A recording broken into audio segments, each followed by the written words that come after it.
author and life coach, and I'm so excited to have Janene Liston with me. Janene, also called the Pricing Lady, is the pricing strategist for small businesses from Switzerland. She began her career as an engineer and spent her time on construction sites. It wasn't her passion as well as her next stop in marketing and product management. Finally, she found her big mission, which is to empower small businesses to build the pricing strategies that help them charge for the value they deliver and build more sustainable and profitable businesses. Welcome, dear Janene. I'm so excited to hear your story. Thank you, Esther. Thank you for having me here. Hello, everyone. So, Janene, you told me before you wanted always to be a little bit different, and it started early on. Yes, it did. I've always been very independent. I think my nickname at a very young age was actually Little Miss Independence. Nobody's called me that in years, thankfully, but I think people would say I'm still pretty independent. And one of the first signs when I think back on wanting or doing things differently to other people was in about the fourth grade when you could join the band. So I was about 10 or 11 years old. And the band instructor said, well, what do you want to play? And I said, I don't know. And he goes, well, all the girls like to play the flute. And I said, okay, then no, I don't want to play that. And he said, how about the clarinet? And no, that's what all the other girls play. And he said, okay, well, we have an oboe. And I said, what's that? And he pulled it out. If you've ever seen one, it's quite an odd looking instrument. And I said, that's great. I'll do that. So really, I wanted to do something that was different and unique. I couldn't have expressed it that way at that point in time in my life, but that is a trend that I've seen throughout life over the years. Absolutely. And how about high school? You didn't study the flute. No, no, I didn't study the flute in high school. That's very true. Actually, when I was about 16, I had an uncle who came to me and he asked me at Christmas dinner, what I wanted to be when I grew up. And I said, well, I don't really know. And then he said, what are you good at? And I said, math and science. He said, so how about an engineer? And I said, okay, not really knowing what that was. He was a role model in the family. He was my dad's cousin, actually, and he was educated, had higher education. I think he was the only one in the family at the time. And so then the next year at Thanksgiving, he said, where are you going to university? And I said, I don't know. And he said, well, Cal Poly has a great architectural engineering program. Why don't you do that? And I said, okay. And I really literally leapt in head first. It was the only university I applied to, the only program I went for. And quite frankly, I didn't even know really what it was until I got there and started in it. But I got accepted. I had the grades and the background to be able to do it. And I love buildings and bridges. When I was a kid, I had my dollies, but my dollies also had Lego and Lincoln log homes. I was always building them structures. So it was kind of, in a way, it was almost inevitable that that's where I ended up. Yeah, but you didn't stay there. No, I did not. Absolutely not. Now, I practiced after university. I moved to the East Coast of the US. So I grew up in California. And then when I moved to the East Coast, I got a job with a small structural engineering firm. After about 3 years, three and a half years, I guess it was, I decided it wasn't social enough for me, that I wanted to be doing something that involved being around more people and that was using, I've always considered myself, I'm a combination of right and left brain. So I wanted to be able to use my creativity as well as the logical part. But I didn't know what that was. That was the challenge. So I got a job with a high voltage test and measurement firm, which I'll put that, we made lightning. It sounds much more exciting. And I worked my way into product management. And that was when I first really came into contact with what I do now, which is pricing. I was a product manager. They gave me my product lines. And part of that was the price lists. And the first thing that I noticed was the price list was 20 years old. And that did not sit right with me. Now, let's face it, no one had ever taught me how to do pricing. That's not something they teach you in school. Even in business school, they don't teach it. So I was using my own intuition, and I redid not just the price list for my product line, but then I got the other product managers together and we did it for the rest as well. Now, I was a product manager, so pricing wasn't my only thing, but what's interesting about my job with this company is it's actually how I ended up in Switzerland. Tell me more about that. So at the time, I had worked for the company for about 4 or 5 years, and I wasn't really happy anymore with what I was doing. I was looking to do something more. And so I found another job in New Hampshire. A great job. I was very excited about it. I had accepted the job. And when I gave my boss notice, he said to me, Janene, will you stay with us if I can offer you a job in Switzerland?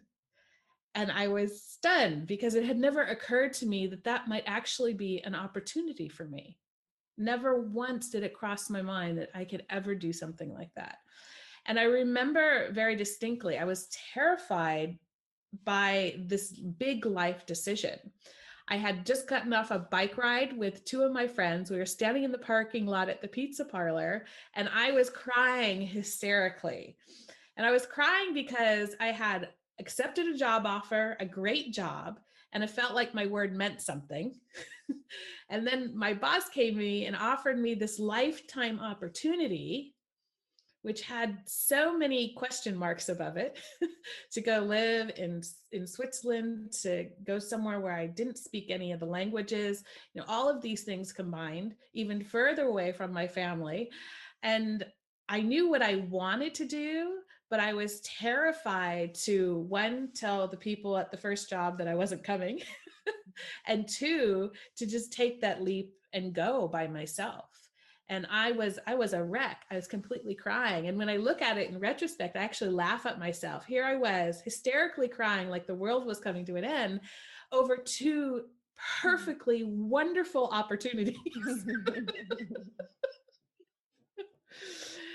But when I looked into my heart, this is how I describe it, because this is exactly what I did. I just sat there and I thought about the first option and tried to see what was going on in my heart, what I felt, and then thought about the second option and looked at how that felt in my heart. And there was no decision to be made. It was absolutely clear what I needed to do. I just had to have the courage to do it. To call the company and say, I'm not coming, I'm going to Switzerland. How did you overcome the fear? So once I make my mind up to do something, I am absolutely determined in the pursuit of something, that it doesn't matter what's in your way, you will just do it anyhow. And so I just did it. I called the guy and I said, look, an opportunity has come up. It's a once in a lifetime thing, and I can't pass it up. If I had thought for even a moment it was a possibility, I wouldn't have accepted the offer with you without exploring that first. I'm sorry to do this to you. And then I stopped talking. And he was very kind, and he could have been very angry, and he would have had a right to be. Sure. But he thanked me and wished me all the best. And yeah, so sometimes you get pushed so hard, or you feel like you're up against the wall so hard that the only thing that you can do is just jump right in. As a kid, my dad, we were not allowed to go in the swimming pool one toe at a time. If he saw you going in one toe at a time, he'd pick you up and throw you in. So I guess I come from an upbringing where you just take those steps. That's just part of life, I guess.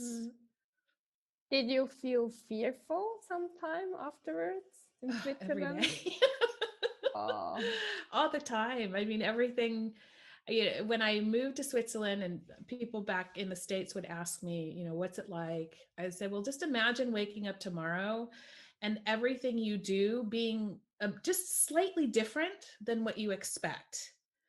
But you don't know that it needs to be different. And it's just, it's the little things in life.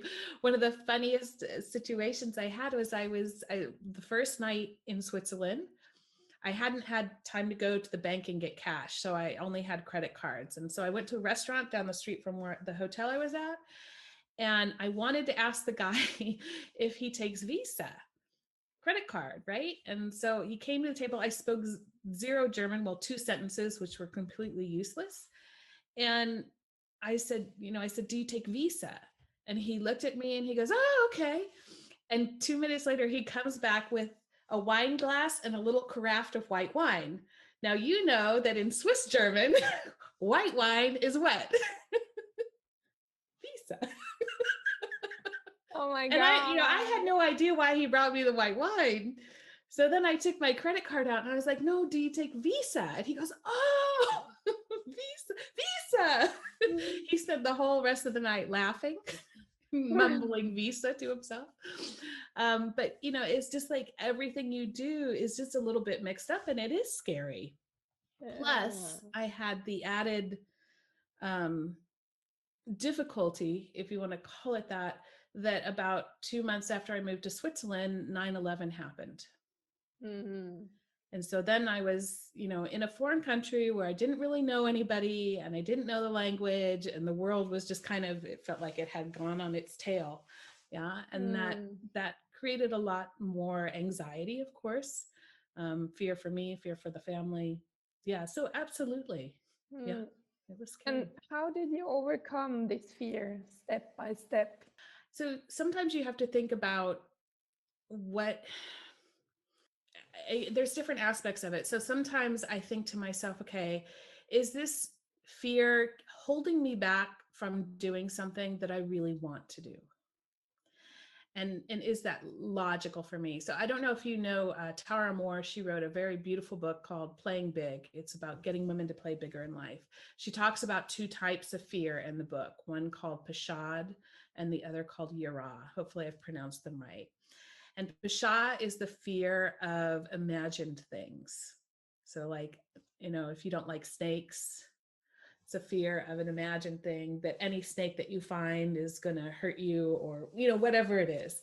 And then Yara is the fear of stepping into something greater than yourself. To me, it's that fear of stepping outside of your comfort zone. And as she puts it in the book, one of those fears is something that makes you contract, like snake makes me want to crawl into a hole. And one of those fears actually is very expansive. The Yara is very expansive. So if you can identify which type of fear it is, you can have a fear of public speaking, and it can be a Pashad fear where, you really have a phobia against it. And it can also be a Yara fear. And for me, public speaking was the perfect example of a Yara fear. I had a bad experience when I was in university. I ended up crying on stage in front of about 100 people. It was embarrassing. It's all get out. And I shied away from public speaking for many years, or not in high school, in university. And then one year I thought, all right, I really envy these people who speak on stage and look like they're having fun. That's what I want. So I joined Toastmasters with the objective of enjoying public speaking, not become a good public speaker. Those things were secondary. It was about enjoying being up on the stage. And then in 2012, I think it was, I was a European Toastmasters humor speech champion. Never could I have imagined that girl running off the stage in tears would ever get to that point. Congratulations. Yeah. Janene. So wonderful. Mm-hmm. Do you remember when did you step in your bigger self the last time? The one that comes to mind right now is I'd always wanted to do a large sporting event. I've always been sporty, but not like super, I don't even know how to put it, especially coming to Switzerland where you guys are so sporty. It's athletic is what I would call it here. And I signed up to do the Engadine ski marathon. And I felt like, okay, I'm just going to make a total fool of myself with this. because I was more fit than I am now, but I certainly was not super fit. And I just committed myself to it. And it was, I think there's 3 layers of achievement there. One, yes, I did finish it. It took me 5 hours and 47 minutes, and that was amazing. Although I was crying at the end because I was so glad it was over. That was all on ski, the Engadiner Marathon. Yes, it's a cross-country ski marathon, exactly. But the path to get there, so my own determination to make it happen, to do what I needed to do, but the best part of it, and also the best part of the Toastmasters journey, was the people that helped me get there. And I think that's a big part of being courageous, or also getting over those fears, is reaching out and having people there to help and support you. So the original person that that encouraged me to do the ski marathon was a guy named Andy. He was a tour leader on a cross-country ski trip I went on, and I had a horrible moment. I couldn't figure out how to stop, and I was crying on the slope, and then I picked myself up and I went on, and then an hour later he's like, "You should do the marathon." I said, "Yes." Okay. But then he recommended me to a ski instructor, and I went to Kandersteg every weekend during the ski season for a season and a half. And I got a trainer here in Basel, so that in between my skiing and during the summer seasons, I could keep training so I could do it. And the relationships and the encouragement I got and the things that I learned from those people was amazing. And I appreciate all of them. So I think that when it comes to having courage and getting over fears, it's also important to remember that you don't have to do it alone. And often the best part of achieving those things is the people that you're on that journey with. And how about your business? Having a business, it means also taking one step by the other and overcoming the fear. Absolutely. So after I got certified as a pricing professional and I went into pricing full time all the time, I knew that I had stumbled onto something that was unique. There are very few. When I got my certification, I think I was one of the first 50 or 60 people worldwide to get this certified pricing professional designation. And I realized there were very few people. Recruiters were calling me all the time, begging me to come in for interviews because there just weren't people who had experience in this area. And I thought, I bet I could have a business with that.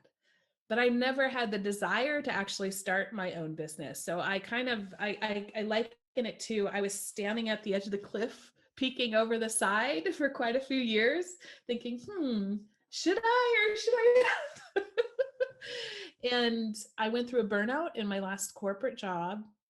And it was through the healing process of that I decided, okay, I loved the corporate world. I loved the experience and the people and everything that I went through there. It's time for a change. And what I really want to do is I want to help small businesses. And I thought about, do I want to do that with pricing or speaking or some other thing that I know? And I realized, no, pricing is actually where I can be of the most service to people. Small business owners have a tough time, and getting to that point where you can be profitable and sustainably profitable, I can help them shorten that.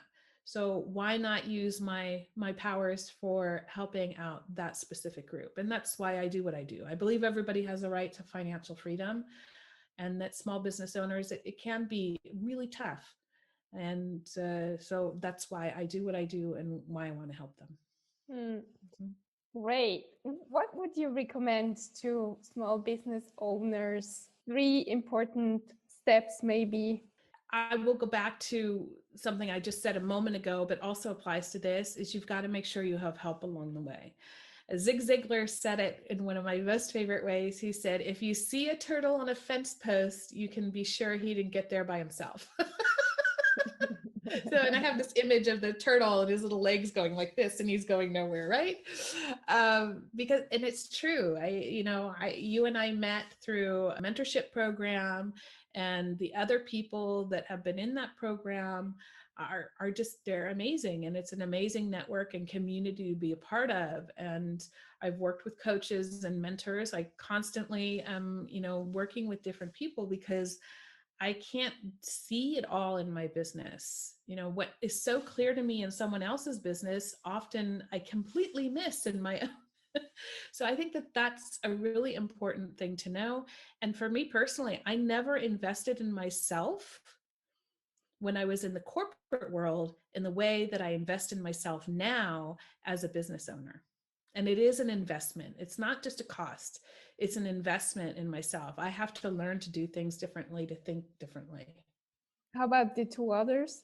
I think another one that I can give, and let's relate this to pricing because that's where I can really help you guys, is you have to understand the figures, the numbers in your business. I know some of you, that's going to make you squirm, but you're in a business to be profitable. That is the only way that you're going to be there to continue to serve your customers. So you've got to understand how the decisions you make around who you're targeting, what you're offering, where you're offering it, how you're delivering it, how those things affect your price and therefore your profitability. And if you don't do that, then you're kind of like a camel with your head in the sand. That's really important. So understand your numbers and how your business decisions affect eventually your profitability. The last thing I would say is have fun. This is fun. It is an adventure. It will go up and down. That's for sure. There's no doubt about that. There will be times when you feel really low and times when you feel really high, but you should make sure that along the way you are enjoying yourself and having fun. Otherwise, it's probably just not worth it. I strongly believe that we should enjoy things. And while we can't be happy all the time, we can make sure to intersperse a bit of fun along the way. It will make it much more or much less painful. Let's put it that way. Great. And Janene, how do you ensure that you have fun? I do all kinds of weird and crazy things. So sometimes I just, I did an episode of my own, I have a live show. I did an episode of my own live show, and it was such a goofy, I think the title was like 5 ways to get rid of that dirty little discounting habit that you have, or something like that. And the whole way through, I was actually laughing as I was delivering the episode because it was so, I knew that the title was going to be catchy. I knew I could do some really fun things with it. And so it's easy, for people, especially with what I do with pricing, for people to think, oh, it's, it's logical and it's this and it's that and she's a square and whatever. But you can have fun even with a topic that may seem dry. So you just have to make the choice to do it. Yeah. Great. So even pricing can be fun. Where can people reach you? You can find me pretty much everywhere at The Pricing Lady. So my website, thepricinglady.com, and then on social media as well. One last word, Janene. What would you tell our audience? The worst thing that you can do for yourself is allow fear to keep you from doing the things or achieving the things that you want to do or achieve. Don't let that fear stop you. And if you need a helping hand, reach out for it so that you can muster the courage to do what it is that you need to do. Very beautiful. So thank you so much, Janene, for putting yourself out, for overcoming your fear, and for helping others to do the same. My pleasure.